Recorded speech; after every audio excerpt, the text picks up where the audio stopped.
গরিবের বাচ্চা। ও না না না, তোকে আমি গরিব বলছি কেন? তুই তো গরিব না, তুই বড় লোক। এই তোকে আমি ফোন দেয়নি বাসায় যাওয়ার জন্য, তুই কেন যাসনি? কেন যাসনি? আসলে আমি ফোনের কাছে ছিলাম না। সরি, আমি সরি।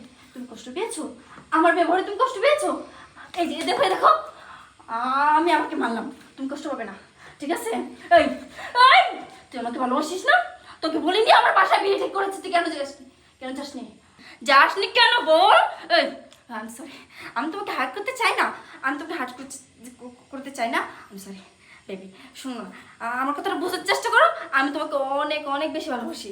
আমার কি বলে, কি করে প্রমাণ করতে হবে তা বলো। দেখো, সব কথার এক কথা হচ্ছে, তোমার ফ্যামিলিতে কেউ চায় না, আমার ফ্যামিলিতে কেউ চাইতেছে না।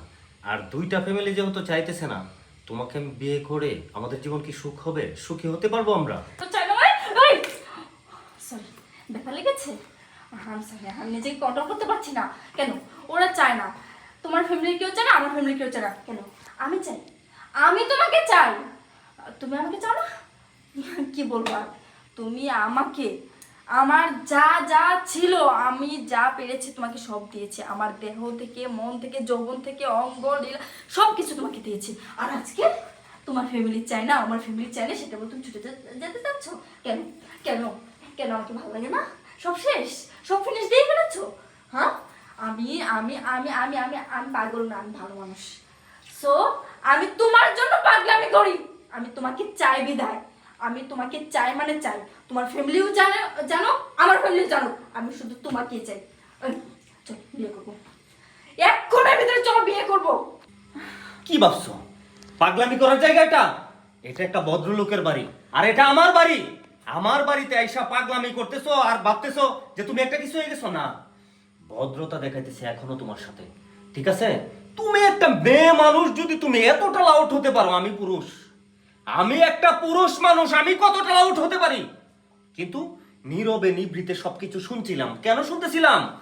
যে আমি চাইছিলাম না তোমার সাথে কথা বলার জন্য, কিন্তু তুমি আমারে কথা বলতে বাধ্য করছো।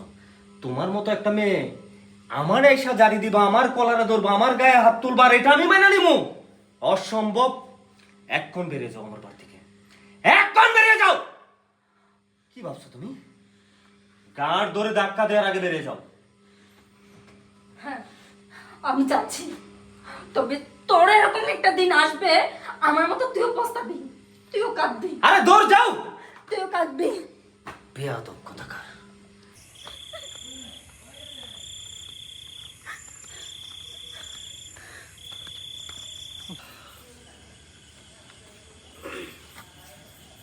রূপালী, তুমি আমার যে একটা সুখ দিছো বুঝছো, মন চাইতেছে আজকে রাতটা তোমার এই জায়গায় থাকতে যাই, কিন্তু কি করবো, করি তো ওই কাঁচামালের দোকান, এই মানুষ টাকা দিতে চায় না, এর লেগে আজকে 500 টাকা, আবার বউরে তো হিসাব দেওয়া লাগে, কিন্তু তুমি যে সুখ দিও না, মন চাই এইখানে আর কি আবার দেখে নাকি। তাহলে আসি, হ্যাঁ? আচ্ছা আসো, আবার এসো। হ্যাঁ তুমি কিন্তু সেই কর আমার। তুমি তো করো আমার। বাহ, খুব সুন্দর দৃশ্য দেখলাম। ব্যাপার কি? ওই লোক কাপড় কুইলা তোমার ঘর থেকে বাইর হলো, আবার 500 টাকা হাতে দিল। আসলে বিষয়টা কি? এত কিছু তোমার বুঝতে হবে না আর জানতে হবে না, তুমি এখানে আসছো কেন? আশ্চর্য কথা, আমি এখানে আসছি কেন? ঘর বাড়ি সকল কিছু বিক্রি করে সকল টাকা তোমার পিছনে ডাললাম, আর আজকে আমারে বলতেছো আমি এখানে আসছি কেন? বুঝতে পারলাম না, মানুষ কি এতটাই বেইমানি করতে পারে দুনিয়াতে? তুমি বেইমানি করনি আমার সাথে? আশ্চর্য কথা, আমি তোমার সাথে কি বেইমানি করলাম? ও আচ্ছা, হ্যাঁ তুমি আমার সাথে বেইমানি করনি তো, কারণ তোমরা তো পুরুষ, তোমরা মেয়েদের সাথে বেইমানি করো না, সব দূর শুধু মেয়েদের, মেয়েরাই ছেলেদের সাথে বেইমানি করে। আমি ভালো না, আমার এখানে তোমাকে থাকতে হবে না, তুমি চলে যাও এখান থেকে। ও টাকা পয়সা শেষ, আই এম গো বাংলাদেশ না? মুরব্বীদের কাছে একটা কথা ছোটবেলা থেকে শুনে আসছি যে তুমি ততটাই ফিরে পাবে ঠিক যতটা তুমি কাউকে দিবে। এমনই একটি চিত্র আজকে আমরা এই ভিডিওতে তুলে ধরার চেষ্টা করেছি। আসলে নিজে কাউকে ঠকিয়ে কখনো বড় হওয়া যায় না। ভিডিও থেকে আমরা আপাতত এই শিক্ষা পেয়েছি যে জীবনে কেউ যদি আপনাকে ভালোবাসে তাহলে তাকে কখনোই হাতছাড়া করতে নেই। মুরব্বীরা বলতো যে আপনাকে ভালোবাসে তার গুরুত্ব দিন, আর আপনি যাকে ভালোবাসুন তাকে এড়িয়ে চলুন, কারণ প্রকৃত ভালোবাসার মানুষ সেই হয় যে আপনার জন্য পাগল থাকে। সকলে ভালো থাকবেন, ভিডিওটি বেশি বেশি শেয়ার করবেন। ধন্যবাদ।